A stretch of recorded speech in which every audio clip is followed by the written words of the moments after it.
Who really discovered America? The race. The areas now called North and South America were among the last territories to be explored by humans. The land was wild and unknown, and it was surrounded by miles of unpredictable oceans. The journey to discover this untamed land was dangerous and long. The reasons to explore it were many. Some people were looking for a safer, more comfortable place to live. Others went for adventure, and some raced to prove an idea. Men and women battled the weather, wild animals, and stormy seas. They left their homes to endure dangerous journeys. But there can only be one winner. Who really discovered America? Meet the players. Ancient Siberians. A small tribe of nomadic hunters from more than 12,000 years ago. They made their home in the cold mountains of Siberia. The tribe hunts woolly mammoths for their meat and fur. Christopher Columbus, a religious 41-year-old man. He was born in Italy, but now in the 1490s lives in Spain. He's an experienced sailor who has sailed to many places, including Canary Islands near Africa. Leif Erikson, a tall, strong Viking who lives in Greenland in the late 900s and early 1000s. He is called Leif the Lucky. His father is explorer Eric the Red, who explored and settled Greenland. Chapter 1. Leaving for a New World. Ancient Siberians on the move. It's more than 12,000 years ago. A tribe of men, women, and children lived high in the old Siberian mountains. The tribe hunters leave for days searching for woolly mammoths. Because mammoths are huge, a catch means meat for everyone. But lately, the hunters cannot find mammoths. Tribe members gather roots and berries to eat, but it's not enough. Everyone goes to bed hungry. The tribe's people know they won't survive if they stay in the mountains. The hunters hear from another tribe about herds of mammoths far to the east. The tribe decides to go east to find the herds. Mothers wrap their babies and lift them onto their backs. The hunters pack their small stone tools. Everyone dresses in animal skins for warmth. Carrying their stone-tipped spears, the hunters lead the tribe out of the mountains. They walk towards unknown land. It will be a long, hard trip. They doubt everyone will live to see the end of the journey. Erikson's mission. A group of Vikings have lived in Greenland for about 15 years now, but they are explorers at heart. A few years ago, a sailor named Bjarni claimed to have seen strange new lands. He and his crew had sailed off course on their way to Greenland. The crew wanted to explore the new lands, but Bjarni decided to sail on. Many people think Bjarni should have stopped to investigate the discovery. Now, in AD 1000, the Viking leaders decided to send someone to explore the lands Bjarni saw. They might make good settlements. Leif Erikson is chosen to lead 35 men on this exploration. He has experience as a warrior and an explorer. Erikson knows the trip will be dangerous. In fact, he and his crew may never see their families again. But Erikson is too curious about what he will find to back out. Erikson boards his Nor for the journey to unknown lands. Columbus's goal.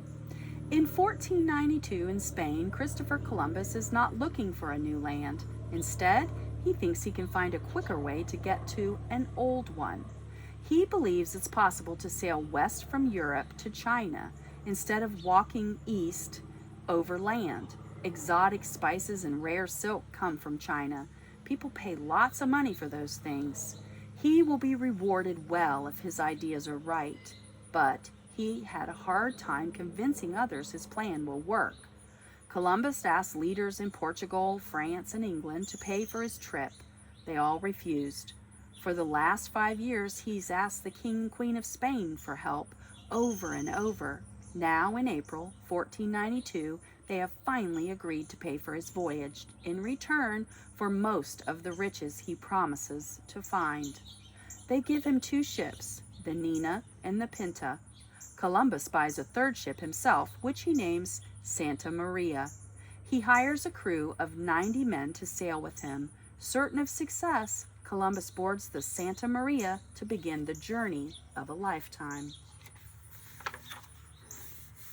Chapter 2. Startling Discoveries. Ancient Siberians' Dangerous Crossing. As the ancient Siberians walk in unknown territory, they know this is the journey of a lifetime. Frozen glaciers cover much of the land. The ocean's water is frozen in thick slabs of ice. Large grassy plains stretch far and wide between the glaciers. The wind whips around them as they walk on the grassy steppe. The rocky land is hard on their feet. They walk close together, protecting each other from the wild animals and cold temperatures. Separation from the group would mean certain death. The tribes see wolves and saber-toothed cats in the foreign land. Finally, they spot a herd of woolly mammoths grazing in the distance. The hunters are able to get meat for everyone, but when the mammoths move away, the tribe must follow. They are very far from their mountain home, but keeping near the mammoths means they will not go hungry. Soon, tribe members hear the sound of gushing water. It gets louder as they approach. The children cover their ears, but the sight of the raging river is worse than the sound. The water roars down the mountain glacier, surging into the valley below. The mammoths are nowhere to be seen, but they must have crossed the river. How will the tribe get across? And what is waiting on the other side? Ericsson's discoveries. Ericsson and his men have no idea what they'll find across the ocean. They are prepared for anything. Each man travels with a bow and arrow, an axe, and a sword. Ericsson uses Bjarne's descriptions of the land to guide their journey. When the wind is too weak to fill the sails, the men row. They are strong and used to this exhausting task. After a week of sailing, they spot land. They make landfall on the strange rocky ground, but they don't stay long. As they sail farther south, they see land with trees. In their excitement, they row harder. They stop and explore a bit here too. Soon, they are back in the boats. Bjarne had seen 3 different lands, so the Vikings sail south again in hopes of finding more land.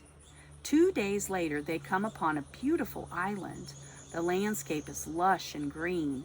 When they go ashore, the men drink dew from the grass. It tastes wonderful.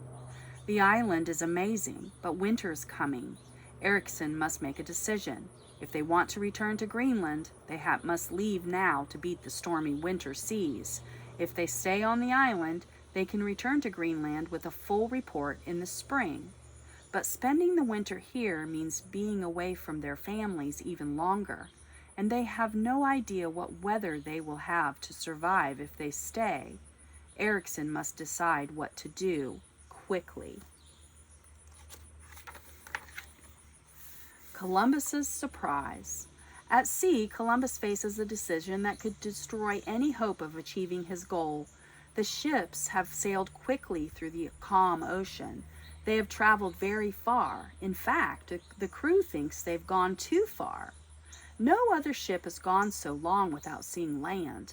The men believe they're too far from home to get back safely. At first, they whisper of throwing Columbus overboard so they can turn around. Soon, the whispers turn to shouts. Columbus has decided what to do. He doesn't want to turn back, but he doesn't want to die either. Columbus tells the crew they will turn back if they don't see land in 3 days. That very night, sticks and plants float by the boat, evidence of land. Every crew member strains his eyes to the horizon. They have been at sea 33 days when a lookout on the Pinta shouts, "Land!" As the sun rises, the men survey the beach ahead of them. They see small huts and naked people. This is not how they imagined the booming land of China. Columbus wonders where this dangerous journey has taken them. Chapter 3. Exploring a New Land. The ancient Siberians find a home. The ancient Siberians have no idea where this dangerous journey will take them, but they have survived so far. The great river will not beat them. A hunter tries to cross on foot, but the current quickly washes him downstream. He manages to pull himself out, but most people wouldn't be so lucky. A small group sets out to find a way across the river. Days later, the group returns with news. Farther downstream, the river pours into a vast ocean. The remains of a giant whale lay on the shore. The rest of the tribe follows the group to see the amazing sight. Finally, they see bones rising from the rocky shore. This animal was bigger than any mammoth they had ever seen. Looking at the bones, the oldest woman in the tribe remembers watching her grandfather make a boat from animal bones and skins.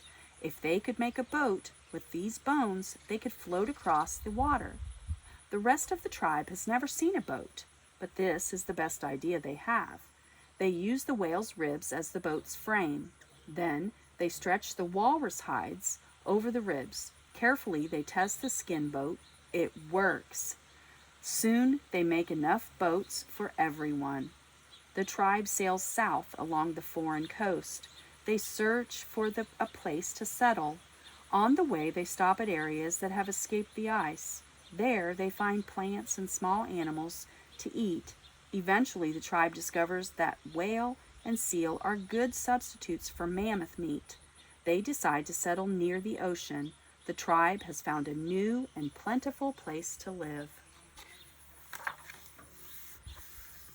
Erickson names the land. Erickson believes this new land could be a plentiful place to live. He makes a decision. He and his men will stay here for the winter.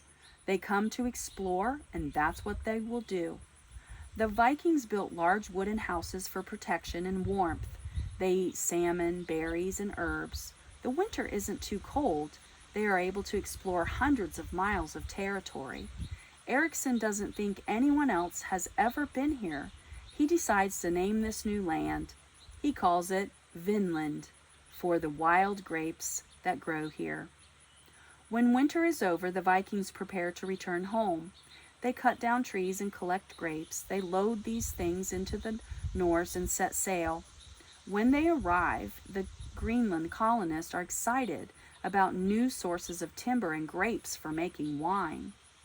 Vikings traveled to Vinland many times to establish a new colony, but on one of these trips, men in animal skin boats are waiting. The native people attack the surprised Vikings. Many on both sides are injured in the battle.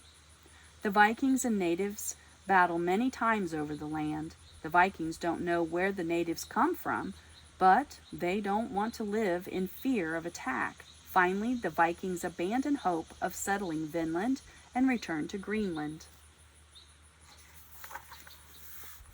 Columbus claims the land. Columbus does not abandon hope. He believes he has landed on an island near China. As the native people watch, Columbus claims the island for Spain and then drops to his knees in prayer. Then he turns his attention to the natives. He calls them Indians because he believes he's in the East Indies. Columbus gives the native glass beads and other trinkets. They like the presents and bring Columbus parrots and gifts in return. For several months, Columbus and his crew explore the island and other nearby. They search for gold or other valuable items. Finally, Columbus returns to Spain to tell of his discovery. He is a hero. He parades down the streets in his finest clothes. The 6 natives he brought back with him amaze the crowds. Columbus tells everyone that he has found a western route to China. The winner.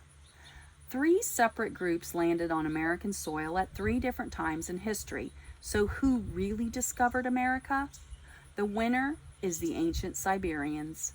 Ancient people crossed the Pacific Ocean from Siberia during the Ice Age. The land looked very different then. Much of the land and the sea was frozen in the ice, but there were areas along the coast that escaped the ice. These places, called refugii, had plants and animals living there. The ancient people floated in boats along the coast, stopping at refugii to gather food. Eventually, they settled in the western coast of what is now Alaska. Over time, their descendants spread farther south over North and South America. Exactly when these ancient people came and how they lived is still a puzzle. Scientists don't know what these people called themselves either. Because they were first to the Americas, archaeologists often called them ancient Americans. Leif Erikson and the Vikings explored parts of northeastern Canada in the early thousands. Many archaeologists believe the Vikings settled in the area now called Newfoundland. The Vikings were the first Europeans in America, but they weren't the first people there. After the first Siberians settled on the Alaskan coast, several other tribes made their way from Siberia into present-day Canada. Descendants of these tribes discovered the areas long before the Vikings. In fact, they were the people who fought the Vikings and drove them from the island. By the time Columbus arrived, millions of people lived in the Americas. Columbus landed on an island in the Caribbean Sea in 1492. When he died in 1506, he still thought the island was close to China. Today, we know that he was nowhere near China. He didn't achieve this goal of finding a western route to China, but his landing was the beginning of European exploration of the New World. Descendants of the ancient Americans actually greeted Columbus when they arrived on the island. So why does Columbus usually get credit for discovering America? When the Siberians arrived on American soil, they didn't know they had discovered a new land. They simply migrated to where they could find food. In Columbus's time, he had more opportunity to share the story of his voyage, and at that time, most Europeans believed they were superior to the natives. So even though there were people there, the European newcomers claimed they had discovered America, and that idea was recorded in the history of books. The ancient Siberians were the first humans to step onto American soil.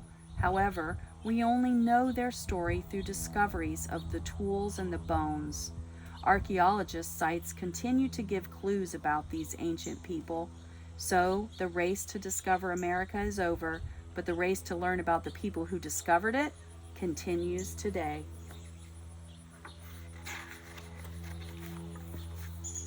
Who really discovered America?